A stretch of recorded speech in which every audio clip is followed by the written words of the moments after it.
आणि या बातमीनंतर आपण पुढची बातमी बघणार आहोत। महाराष्ट्रामध्ये निवडणुकीपूर्वी खरंच राष्ट्रपती राजवट लागणार का या संदर्भातली राजवट लावून 8-10 ऑक्टोबरला आचारसंहिता लागेल आणि 10 आणि 15 नोव्हेंबरमध्ये मतदान आणि रिझल्ट होईल असं कानावर येतं।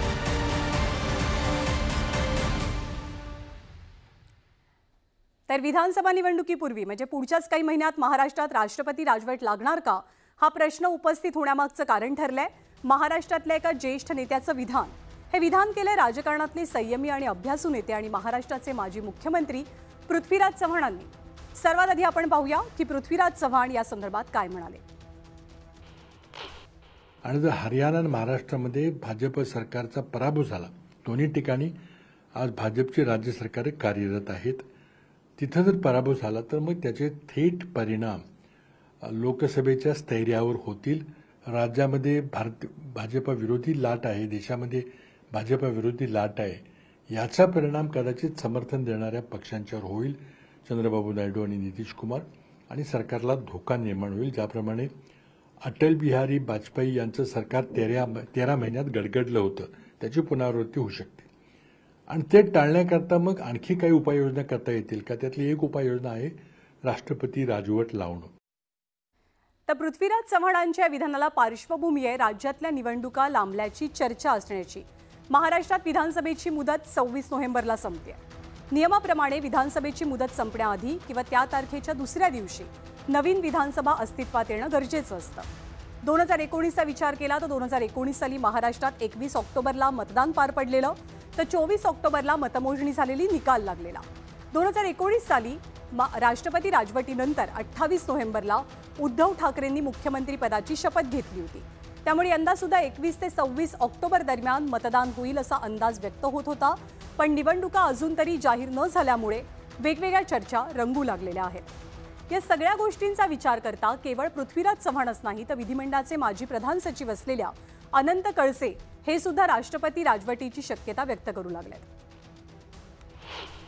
26 नोव्हेंबरच्या पर्यंत जर विधानसभा अस्तित्वात आली नाही आणि त्याचं सेशन झालं नाही तर आपल्या महाराष्ट्रात दुसरा पर्याय नाही राष्ट्रपती राजवट लावण्याशिवाय। मागे सुद्धा आपण असं केलं होतं।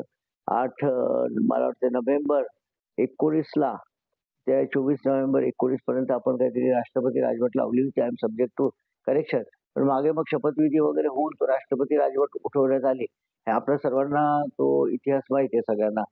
आणि त्याच्यानंतर ती राष्ट्रपती राजवट उठवल्यानंतर गव्हर्नमेंट अस्तित्वात आलं। तर कदाचित त्याच धर्तीवर यावेळेस सुद्धा राष्ट्रपती राजवटीचा पर्याय आपल्या सरकारपुढे आहे।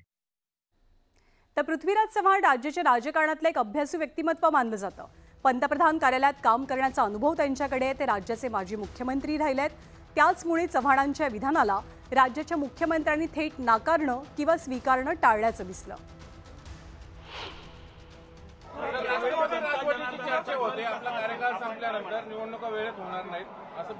आज निवडणुकांचा विषय मी घेत नाही आणि यामध्ये आज फक्त दर्शनाचा विषय आहे।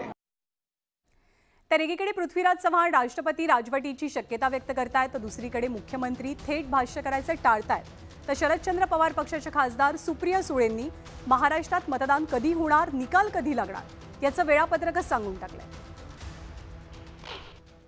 खरं तर ऑक्टोबरमध्येच आपलं मतदान व्हायला हवं होतं, पण अदृश्य शक्ती ही स्वतःला पाहिजे तेच करते अनेक वेळा देशामध्ये, आणि त्याच्यामुळे जे काही कानावर येते ते 8-10 ऑक्टोबरला आचारसंहिता लागेल आणि 10 आणि 15 नोव्हेंबरमध्ये पर्यंत मतदान आणि रिझल्ट होईल असं कानावर येते। तर सत्ताधारी आणि विरोधक निवडणुकांवरनं संभ्रमात दिसत असले तरी गणेशोत्सवानंतर निवडणूक आयोगाची एक समिती महाराष्ट्रात येणार असल्याची माहिती विश्वसनीय सूत्रांनी दिली आहे। त्यामुळे महाराष्ट्रात ऑक्टोबरच्या पहिल्या आठवड्यात विधानसभेची आचारसंहिता लागेल असा सूत्रांचा अंदाज सुद्धा आहे। आपल्या राज्यामध्ये राजकीय गोंधळामुळे वेगवेगळ्या निवडणुकांच्या वेळापत्रकांचा पुरता बट्ट्याबोळ झाला आहे। आधीच राज्यातल्या महत्त्वाच्या महानगरपालिका आणि जिल्हा परिषदांच्या निवडणुकाही खोळंबलेल्या आहेत। सत्ताधारी आणि विरोधक त्यांच्या राजकीय स्वार्थाप्रमाणे निवडणुकीची गणितं मांडण्यामध्ये मशगूल आहेत।